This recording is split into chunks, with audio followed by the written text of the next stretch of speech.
Cette émission d'Accès est appuyée par Cogeco et est rendue possible grâce à la collaboration de la communauté avec Nous TV. Cette émission vous est présentée en partenariat avec la Société d'histoire du Lac-Saint-Jean, dont les services mettent en valeur le patrimoine et le territoire dans une perspective d'apprentissage collectif. Bonne émission! Mémoire de lieu est rendu possible grâce à la participation financière de la résidence funéraire Lac-Saint-Jean, propriété exclusive des gens du milieu qui accompagne et soutient les familles des gens endeuillés depuis plus de 3 décennies avec respect et compassion.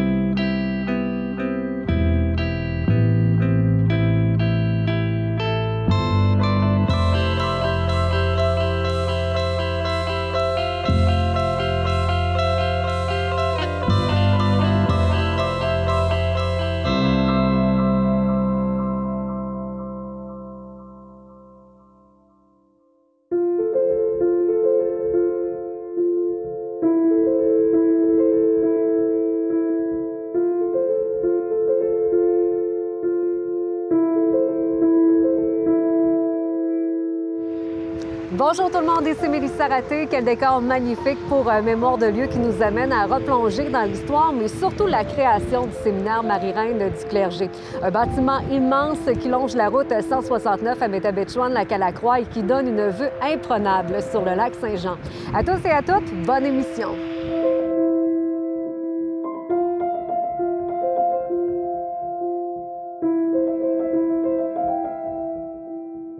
À mes côtés, Fanny Tremblay, médiatrice culturelle à la Société d'histoire du Lac-Saint-Jean. Fanny, merci beaucoup d'être avec nous. Comment vas-tu? Ça va bien, merci. On le sait, le séminaire Marie-Reine du Clergé, c'est un bâtiment assez imposant. Tout d'abord, parlons de sa situation géographique. Donc, le séminaire Marie-Reine du Clergé est très bien situé. Il est situé sur la route 169 à Métabetchouan-Lac-à-la-Croix. Donc, c'est une route qui est très passante. Donc, justement, comme il est très imposant, n'importe qui peut le remarquer. Il est situé sur un promontoire naturel en plus, qui va lui donner une vue vraiment imprenable sur le lac Saint-Jean.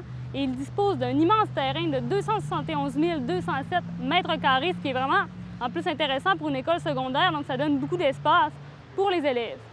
Le séminaire a été fondé en 1956. C'est né d'une initiative de l'abbé Patrick Trottier, qui lui avait fait ses études dans un séminaire à vocation tardive. Et là, j'aimerais vraiment que tu nous expliques qu'est-ce que c'est un séminaire à vocation tardive. Donc, en fait, un séminaire à vocation tardive, Mélissa, c'est parce que normalement, lorsque les jeunes hommes veulent continuer en fait leurs études classiques, ils doivent le décider tout de suite après leur 7e année à 11-12 ans.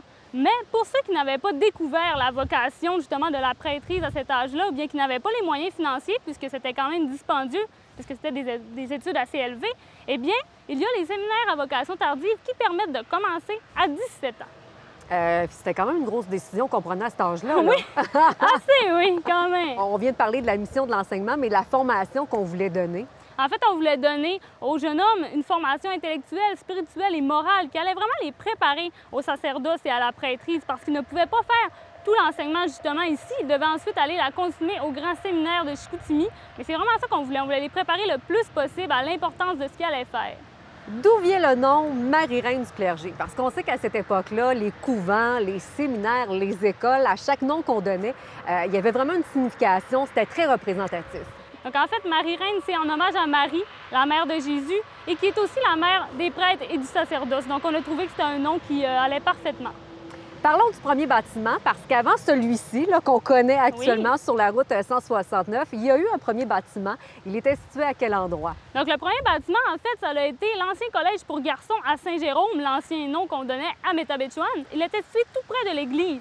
Puis, c'est là qu'on a vraiment fait les 3 premières années du séminaire Marie-Reine du Clergé.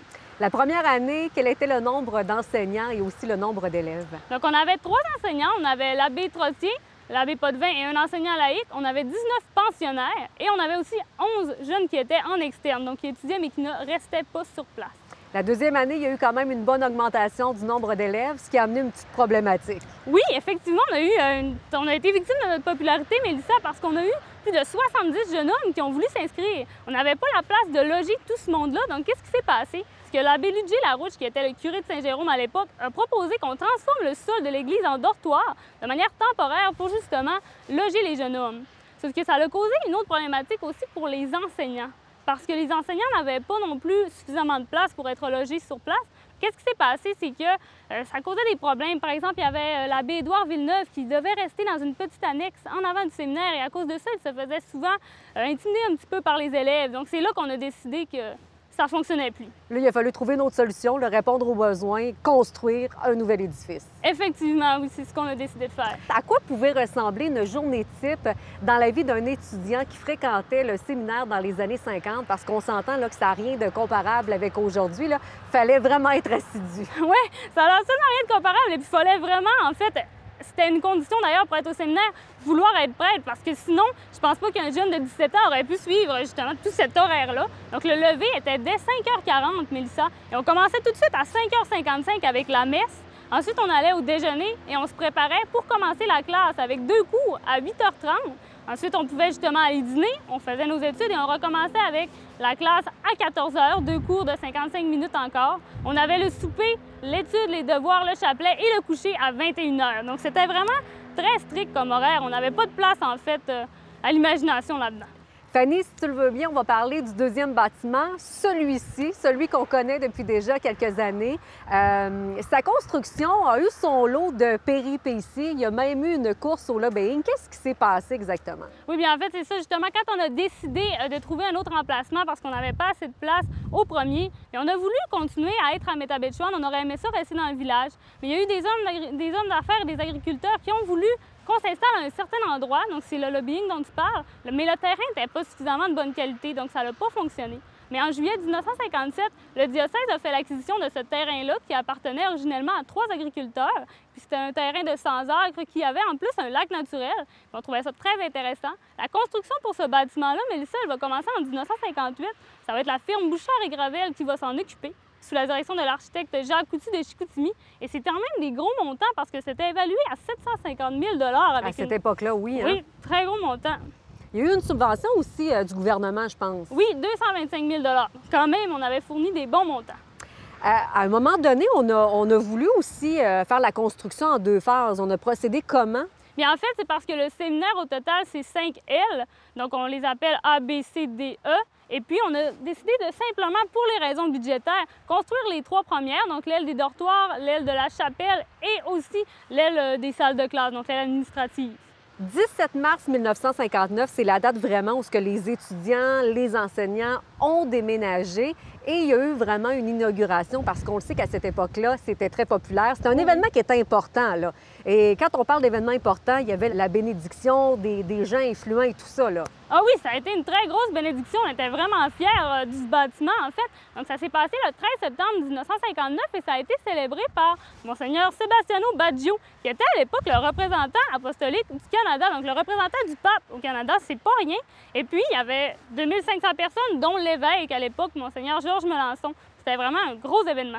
Qu'est-ce que comprenait ce nouveau bâtiment-là? Bien, ce bâtiment-là, justement, on trouvait qu'il était très moderne pour l'époque. On avait 9 salles de classe, on avait la chapelle, les dortoirs, on avait également un gymnase, un laboratoire, la cuisine. Donc, les chambres aussi, on les trouvait très modernes. On avait beaucoup de chambres lorsque le bâtiment va être complété, justement, en 62-63. On va en avoir un total de 175. Donc, c'est vraiment une amélioration comparativement au premier. Ça, c'est vraiment l'agrandissement dont tu viens de parler. Oui. Il y a eu un événement météorologique qui a marqué les années 70. Il y a peut-être des gens qui vont s'en rappeler. Oui, en fait, un événement qui est assez rare en plus ici à Métabetchouan, à Calacroix. Il y a eu un ouragan le 23 juin 1975 pour être exact. Et puis cet ouragan-là va soulever de 45 mètres la toiture de la façade du séminaire. Donc ça va être estimé les dommages à 40 000 Donc c'est sûr que c'est pas quelque chose qu'on est habitué de voir ici. Donc c'est quand même assez surprenant. Quelles sont les règles qui entouraient les pensionnats à cette époque-là? Il y en avait là, des règles quand même assez strictes parce qu'on sait que c'est pas n'importe qui pouvait rentrer et sortir du pensionnat. Là. Non, effectivement. Puis en plus, déjà avec l'horaire qu'on a mentionné tout à l'heure, avec la sévérité de celui-ci, en plus de ça, il y avait des règles, notamment pour voir ses proches. C'était seulement le deuxième dimanche du mois pendant 2 heures dans les parloirs du séminaire et on se replace que c'est quand même des jeunes garçons qui sont là. Et puis en plus, ils ne pouvaient pas non plus sortir comme ils le voulaient. C'était seulement pour des raisons très graves qu'on pouvait sortir. Par exemple, le décès d'un proche, le pensionnaire devait être très malade ou bien devait avoir quelqu'un dans sa famille justement qui devait lui aussi souffrir d'une maladie. Puis on avait seulement 3 congés, donc on avait Pâques, la Toussaint et Noël. Donc c'est tout ce qu'on avait.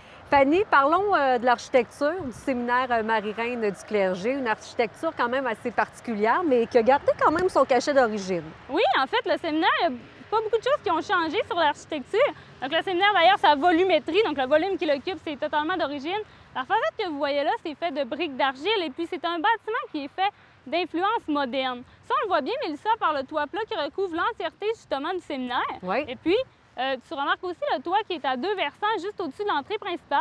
Ce toit-là est recouvert de puits de lumière qui va vraiment faire inonder la lumière naturelle dans les ailes des dortoirs de la chapelle et de l'entrée principale. Ces endroits-là, on n'a presque pas besoin d'utiliser de lumière artificielle, justement, pendant le jour pour illuminer. Et puis aussi, vous avez la marquise en W qui est juste là, qui est d'origine aussi et qui vient encore une fois briser un petit peu le style qu'on est habitué de voir dans les institutions d'enseignement à l'époque.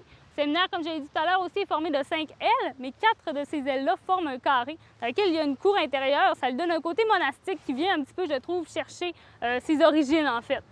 Il y a aussi la chapelle, hein, qui est vraiment quelque chose de toute beauté, vraiment qui a marqué aussi le séminaire. Oui, quand même. La chapelle, en fait, elle a été changée de vocation en 2018, d'ailleurs, parce qu'on a décidé de la transformer en gymnase pour le cheerleading et la gymnastique pour autres besoins. Cette chapelle-là, elle était encore d'ailleurs parce que son architecture est toujours conservée, très belle. Les fenêtres de la voûte donnent justement sur les puits de lumière, ce qui donne une impression de grandeur. Fanny, les œuvres de la chapelle ont été gardées. Oui, les œuvres de la chapelle, en fait, elles ont été déplacées en 2018 à l'église de Métabetchouan, mais elles appartiennent au diocèse. Donc, on les a pas laissées ici, mais on ne voulait pas non plus les garder au diocèse, on voulait les mettre en exposition. Les œuvres, c'était notamment un chemin de croix de l'artiste catalan Jordi Bonnet. Il avait aussi fait la lampe du sanctuaire Le Bénitier qu'on a déplacé également à Métabetchouan. Et il y avait aussi dans le chœur 2 statues de l'artiste qui vient de la baie, M. Victor Dallaire. Donc une statue en fait de la Sainte Vierge et un crucifix qui sont aussi au diocèse mais qui sont en exposition à Métabetchouan. On termine là-dessus en 30 secondes, peut-être faire un petit bilan là, de l'intérieur. Juste pour dire qu'à l'intérieur, en fait, les chambres sont toujours là. Il n'y a pas de dortoir, c'est pas séparé en fait du reste de l'école. Quand on passe dans le corridor central, tout près de l'aile administrative, bien, on peut voir, c'est des multiniveaux latéraux qu'on appelle, Mélissa. Donc, quand tu regardes sur les côtés, il y a toutes les portes des dortoirs, des petites chambres qu'on peut aller, justement. Donc, on les voit très bien. C'est pas séparé de l'école. Fanny, ça a été un plaisir. Merci de nous avoir raconté l'histoire, mais aussi la création du séminaire Marie-Reine du Clergé. Bien, merci à vous.